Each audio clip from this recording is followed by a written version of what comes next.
Hey there, and welcome to the Alpha Gal Home Cook, where I share simple, delicious recipes, snack ideas, and foods that everyone can enjoy. The beauty of it is they are all Alpha Gal free, use everyday ingredients, and they won't break the bank.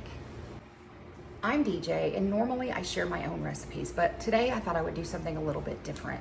I recently got a copy of Sage Alpha Gal's meal planning for Alpha Gal syndrome, and I decided to make her chicken and veggie skewer recipe. Don't worry, if you don't have skewers, that's okay. You can cook the chicken and veggies on a sheet pan in the oven. I actually do both because I double the recipe, and it works out just as well without the skewers. One of the things that I really love about Sage's recipes is the flexibility. She has suggestions for substitutions and, you know, if you don't have specific ingredients, what you might be able to sub instead, understanding that we all don't have access to the exact same brands or types of foods in our grocery stores. I did use a couple of substitutions in my version of her chicken and veggie skewers, and I'll tell you about those as I'm doing the video. But let's just sum it up to say that even an experienced cook can make some rookie mistakes with their substitutions. Stay tuned and you'll see what I'm talking about. Let's get started. For this recipe, you'll need 5 main ingredients and a few seasonings, which you can see listed here on the left side of the screen. You'll also need 3 ingredients for the yogurt sauce, although I am going to make a suggestion for an alternative just in case, like me, you don't have access to the plain coconut yogurt. You can make these skewers on a grill or in an oven, maybe even in an air fryer. The first step will be to light it up or preheat it. I've got everything here to get started, but first I want to point out that if you are using bamboo skewers, be sure to soak them in water for about 20 minutes before assembling your skewers. This will prevent them from splintering and from burning on the grill or in the oven. The recipe calls for half a cup of zucchini, which in my estimation is about half a medium-sized zucchini, cut in large slices or pieces, about a half to 1 inch in size. Half a red bell pepper, also cut in large pieces. Now you get to see me make a real-time decision to double veggies for this recipe so that I can cook once and get multiple meals from the same ingredients. Also, I wanted to point out that while half a medium zucchini or half a pepper doesn't seem like a lot of food, once you have all the ingredients mixed together, it's quite a bit more food than you might have thought. In any case, I cubed a whole zucchini and pepper, and now I'm going to double the rest of the ingredients for the recipe. I made skewers with jasmine rice, chicken and veggie bowls with cilantro lime rice, and with a few additional ingredients, a baked open-faced veggie omelet. I'll share photos at the end of this video. I had about 3/4 of a red onion, so I used all that was left. That's the deal with this type of recipe. You can use what you have on hand, swap out red bell peppers for green peppers, add button mushrooms, leave onions out if you don't like them. Up the seasonings, add something spicy, whatever makes you happy. We don't all like the same things, and that's why I love this type of cooking. I only bought a package of 2 chicken breasts, and even though I'm doubling everything else in the recipe, I think this still feels perfect. I'm not going to put chicken in the open-faced omelet. I'm just feeding my husband and myself. Obviously, if you are feeding more than 2 or 3 people, you may want to increase the ingredients to accommodate that. I'm just going to cube the chicken much like the veggies so that it's approximately a 1/2 inch to 1 inch in cubes. If you're wondering, yes, it's okay to add the raw chicken to the veggies because we're going to cook them all together. There won't be any risk here. This recipe calls for 1 tablespoon of olive oil, so I'm using 2. I also realized that I'm out of a couple of things in my seasonings cabinet, so I have to make a couple of subs there as well. Instead of oregano, I'm using Italian seasoning, and we'll add 1/2 teaspoon of garlic powder, 1/2 teaspoon of fine sea salt because I'm out of, somehow, kosher salt.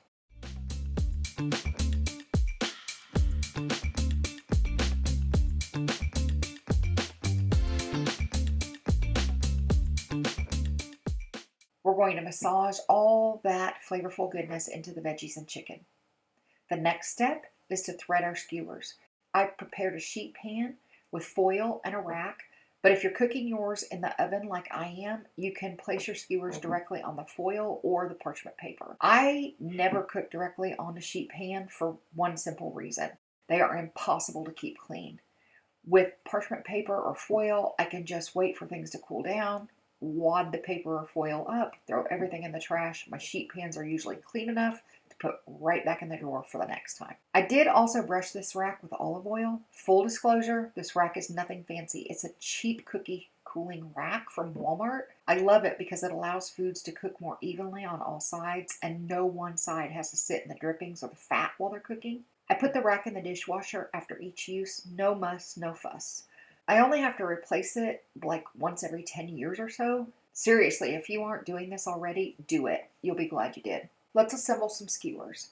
I like to have a semblance of a rhythm so that most skewers have the same items on them. Not everyone's brain works that way, and don't forget, you can customize them to taste. Have someone in your house that can't or won't eat onions? Leave them off their skewer. Someone doesn't do tomatoes? Easy peasy. The most important thing is to leave a tiny bit of room between each food so that they can all cook evenly. Not a lot, just a little for airflow. I'm making 8 skewers, and the rest of the chicken and veg will go onto a foil-lined sheet pan to bake in the oven alongside the skewers. This video is not sponsored, but I mentioned before that this recipe comes from Sage AlphaGal's new AlphaGal Friendly Meal Plan. I have a couple more of her recipes on my list to try, and I might share videos for those as well. The more resources those of us with AlphaGal have, the better off we'll be, and the better we can support those newly coming into this diagnosis. I wanted to give Sage a shout out, and I'll also provide a link to her meal plan in the description for this video. Oh goodness, so the yogurt sauce, yeah. I was so excited about my subs for this one, and then as I got started, I knew I had it all wrong.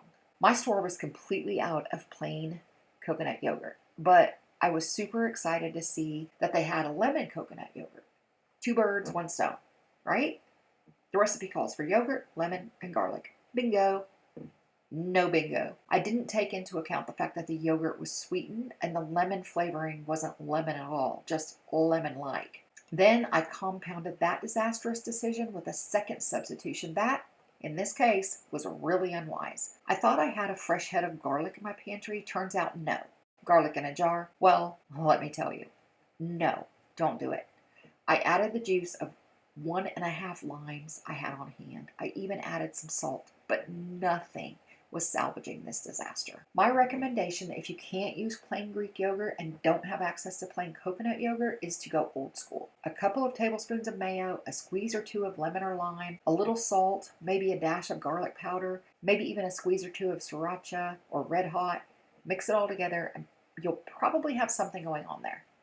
I wish I had experimented with it a bit. In any case, I think Sage may have added a few recommendations for alternatives since I let her know the recipe is fantastic, but not all of us have access to plain coconut yogurt. Regardless of my yogurt sauce fiasco, the skewers were amazing. My husband gave them 5 stars out of 5 before I even asked for his rating. They were surprisingly flavorful for the simplicity of the recipe. The chicken was tender and juicy, and the veggies got a slight char on them, even in the oven. If you wanted more char, you could always put them under the broiler for like 3 minutes at the end of cooking, and you'd probably get that result. Either way, these were tasty. And as I mentioned, we used the leftovers for 2 additional meals. Chicken and veg bowls with cilantro lime rice. I cheated for this one and used the Mahatma 90-second cilantro lime rice pouch. Fabulous to have on hand for quick lunch or when you need rice but don't have it already prepared. They offer a few different flavors and they truly take just 90 seconds in the microwave to be pure perfection. And they have a very short list of ingredients. I used all of the leftover chicken with some of the veg in the bowls for lunch the second day, but I kept the remaining veg for breakfast. I added diced baby Bella mushrooms and black olives, whipped up some eggs with a little bit of oat milk, put it all in the oven-safe skillet, and baked it at 375 for 15 to 20 minutes. You'll be able to look at it and see if it's done. If the eggs aren't wet looking, then it's done. Super easy. We topped it with guacamole and salsa, but you could also add safe for you cheese or sour cream, or all of the above. I hope you enjoyed this video. If you did, please like, subscribe, and share the video with a fellow Alpha Gal. Thank you so much for watching, and I hope to have another video out soon.